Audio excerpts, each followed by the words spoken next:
Hello, ndagusuhuje wowe wakoze subscribe hano kuri Online Class 1 channel. Uyu munsi nifuje ko turebera hamwe ese ni gute wakora, mbese tugiye kureba ibintu bitatu by'ingenzi muri AutoCAD umuntu wese w'umutangizi cyangwa se undi advanced ashobora kuba azi cyangwa se agomba kumenya by'ingenzi. Okay, tugiye kureba AutoCAD user interface ni iki, then turebe kuri menu bar, twongere turebe kuri ribbon. Okay, ni ibintu bitatu ndabizi ko abenshi dusanzwe tubikoresha, but today tugiye kureba step by step ese AutoCAD user interface ni iki, menu bars tuzivugeho, then tunarebe no kuri ribbon. Okay, stay tuned. Niba uri mushasha hano kuri Online Class 1 channel, nagira ngo ukande kuri subscribe, then ukande no kunzogera kugira video zijye zikugeraho udateze gushakisha. Okay, reka dutangire. Tugiye guhera kuri AutoCAD user interface. Ubundi iyo bavuze ngo AutoCAD user interface baba bavuze bya bintu byose cyangwa se za tools zose, ibintu byose ushobora kuba wakwifashisha kugira ngo ukritinge, ukore drawing, uyimodifie cyangwa se editing, ibintu byose wifashisha kugira ngo ube watangira project then inarangire. Byano wifashisha nibyo bita user interface. Ibyo rero kwifashisha nta handi biva uretse hano muri screen muri kubona ubwibizi elements cyangwa se component zose ziri hano nizo user interface. Okay, iya mbere tugiye guhera kuri iyi A icon cyangwa se kiriya kimenyetso cya A kiba muri top left corner ya AutoCAD. Iriya ubundi tuyita application menu. Iyi kanzeho uhita ubona ibintu byinshi bitandukanye. Ushobora kuba wakritinga new drawing, ukaba wakopeninga existing drawing, ukaba wasavinga, ukaba wakora save as, import, export n'ibindi byinshi bitandukanye.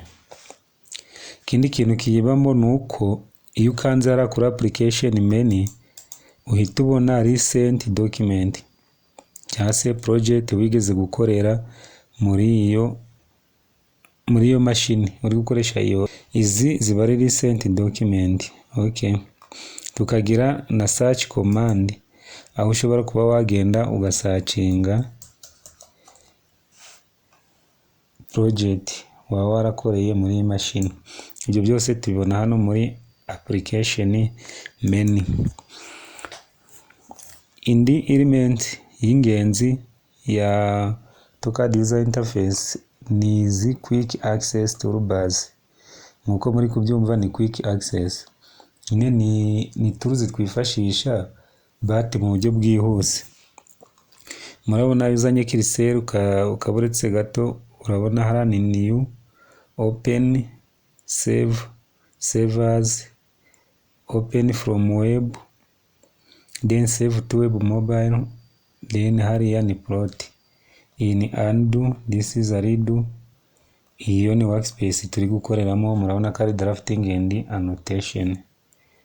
Okay, ubwo tumaze kubona elements ebyiri, harimo application menu and quick access toolbars. None dutambitse aha hirya gato, murabona hano kwanditse ngo Autodesk AutoCAD 2021. Aka kantu nako ni elements bakita title bar. Ni ukuvuga ngo iyo usavinze file ukayisavinga as izina runaka rihita riza hano nyine, ihita iba titre y'iyo drawing uri gukora. Okay, reka tuze hano rero. Aha murahabona aka kantu kameze nk'akazeru kanditsemo ngo top. Akumundi bakita view cube. Icyo kadufasha iyo turi gukora muri 3D, kadufasha kuba twareba object cyangwa se n'aba na 2D. Katwereka top, katwereka east, north, west and south. Mbese izo mpande zose gashobora kuba kazitwereka urugero nshobora kuba nafashe rectangle, nshobora gufata rectangle then nayifata nkayishushanya.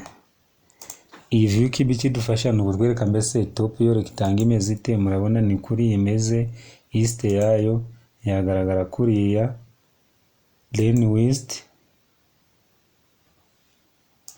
north and south.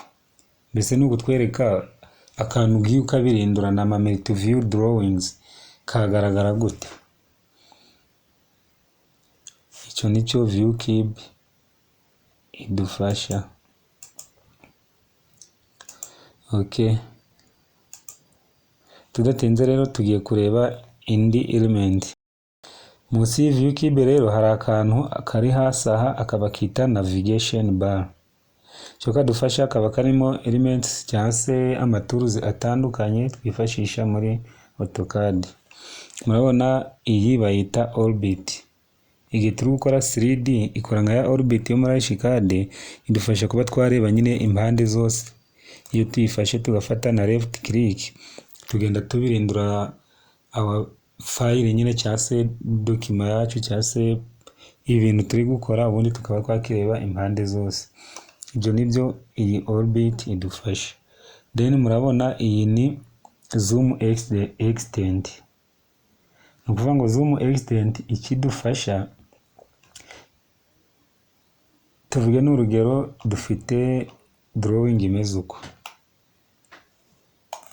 ni hari nuko imeze. Then zoom extend ikidufasha, dukanze double click ara muri zoom extend ihita izana ya drawing yacu muri center, ni ukuyipressinga cyangwa se ikayizana muri drawing area ku buryo twese tuba tuyibona neza. Okay, mwibuke ukanda like, then munatanga comment kugira turebe niba ibintu dukora biri nyine mutumotive. Okay, ikindi ni pan. Niba hariya muri navigation bar iyo ikanzeho then ukaza ugafata left click, ushobora kuba watwara object yawe aho ushaka. Iyo ni pan. But na hano iyo uri gukoresha mouse ugakora middle click ihita iba pan, then ukaba wayitambikisha by moving, uri kumuvinga nyine mouse. Iyo ufashe ka kantu nyine kameze nk'agapine kaba muri screen yawe ukagakandaho ibaye middle click, then ukaba watwara bigahita bikora nka pan. Okay, ikindi ni hano kuri status bar. Status bar nayo ibamo ibintu byinshi bitandukanye, nka hano switchinga workspace, ukaba wakwemera ukaza muri drafting and annotation cyangwa se ukaza muri 3D basics. Ibyo biri hano muri status bar. Hano dufite iyi ni command box, ya yindi nyine dutangiramo command. Ukaba wagenda ukavuga uti niba nshaka line mfashe line, niba nshaka polyline ukagenda ukandika nyine hano muri command line niho twandika, ubundi tugafata icyo dushaka tukaba twagenda tukagishushanya. Then aka kantu kano muri kubona karimo x and y bakita USC mu magambo ahinye, bisobanura ngo ni UCS, user coordinate system. Okay, nako turareba ibyako ngo ni ibiki. Guys, reka tureke kwibanda mu magambo menshi. Iyi niyo user interface cyangwa se bya bintu byose dukenera kugira ngo tube twakiritinga any project, ubundi tunayigeze kuri finale irangire. Okay, icya kabiri twavuze ko turareba menu bar. Ubundi bavuze menu bar ni zandi zindi nyine suppose na aya magambo but yayandi ari hejuru nyine ari menu yo hejuru. Okay, harimo za file, edit n'izindi nyinshi zigiye zitandukanye. Murabona rero hano muri screen yacu izo menu bar ntazirimo, kandi nazo turazikenera cyane. Okay, kugira tuzidisplayinge rero tunyura mu nzira ebyiri. Murabona aha kuri quick access toolbars, aka kantu ka fresh kari kureba hasi, iyo ugakanzeho uhita ubona ka dialog box, then ukaza ugakanda hano handitse ngo show menu bar. Murabona ko za menu bars zabaye displayed. Ni ukuvuga ko elements of menu bar harimo file ariyo irankanzeho, edit, view, insert, format, tools n'izindi zigiye zitandukanye. Okay, kugeza hano nyine kuri express n'izi help and window byose biri muri menu bar. Iyo ni inzira ya mbere yo kuba twazi displaying. Indi nzira ya kabiri rero ni ukuza muri command box ugatayipinga menu bar, then iyo hakanze urabona kano kantu gahise kaza hano muri screen kari kuvuga ngo enter new value for menu bar. Iyo ushaka ko ziba displayed uhita ukanda rimwe, then wamara gukanda rimwe ugakanda enter, nyine zihita ziba displayed. Murabona ko zirimo, but igihe ushaka kuzihidinga uraza ukongera ukanyura muri ya nzira ugakanda ngo menu bar, then ukazikandaho. Wamara kwakanda hariya iyo ushaka kuzihidinga uhita ugakanda kuri 0, then ugakanda enter. Murabona ko menu bar zagiye. Menu bar rero nazo zidufasha ibintu byinshi. Tuvuge n'urugero, reka tuzigarure. Nitumara kuzigarura iyi dukanda hano kuri ya menu bar yitwa file. Murabona ko irimo ibintu byinshi bigiye bitandukanye. Then dukanze hano kuri edit, murabona nayo ibamo ibintu byinshi. Dukanze kuri dimension, murabona ko nayo ibamo ibintu byinshi bitandukanye. Okay, murabona rero zigenda zidufasha. N'iyi yitwa help. Igihugu uri nko mu gukora ibintu ukabona byakunaniye, ushobora kwifashishira help bakaba bagufasha.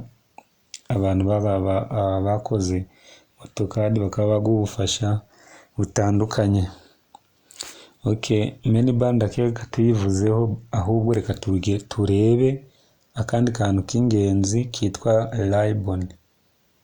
Okay, ndabizi niba turi hamwe wamaze gukanda subscribe, wakoze like kandi na comment ndaza kuyibona. Okay, reka turebe rero mbese ribbon ni iki. Ubundi ribbon ni tools zidufasha gukora ibintu byinshi bigiye bitandukanye. Izo tools rero tugira ribbon tab, then tukagira na ribbon panels. But ribbon tab niyo ibiri hejuru ya ribbon panel. Ni ukuvuga ko tab ariyo nkuru ugereranyije na panel. Okay, rero murabona izi element uhereye hano kuri home, insert, annotate, parametric, view and manage, ugakomeza zira nizo bita ribbon tab. Izo ribbon tab rero zigira na ribbon panels. Panels ziba zikontayininze different command, ziba zifite amakomanda atandukanye like nkuko bavuga line, polyline, circle. Izo ni command. Nkuko muri home tab, home tab murabona ko ifite wenda iyi pano yitwa ngo draw. None uje no muri modify, home tab murabona ko ifite pano yitwa draw. Okay, iyi insert tab, iyi home tab ifite draw, modify n'izindi zigiye zitandukanye. Then insert tab murabona ko ifite block panel, ikagira na block definition panel. Izi zo hasi mbese ni amapano, but zara zo hejuru ni amatab. Duhereye kuri iyi home murabona ko izifite nyine aya makomanda atandukanye, nkuko bafata umurongo, ko bafata circle, circle, rectangle, sphere n'izi hatch.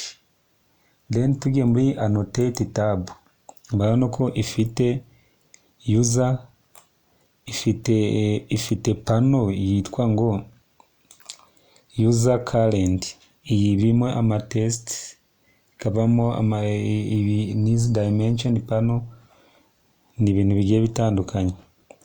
Kuvuga ngo umuntu ashobora kukubaza ngo mbese draw draw panel iherereye mu yihe tab? Ukavuga ko iherereye muri home tab. Ndakeka tumenye gutandukanya user interface, tukamenya gutandukanya menu bar and ribbon. Ndabashimiye kabisa, mugerageze mukore subscribe. This is online class 1 channel. Jewe ndi Modeste. See you next time.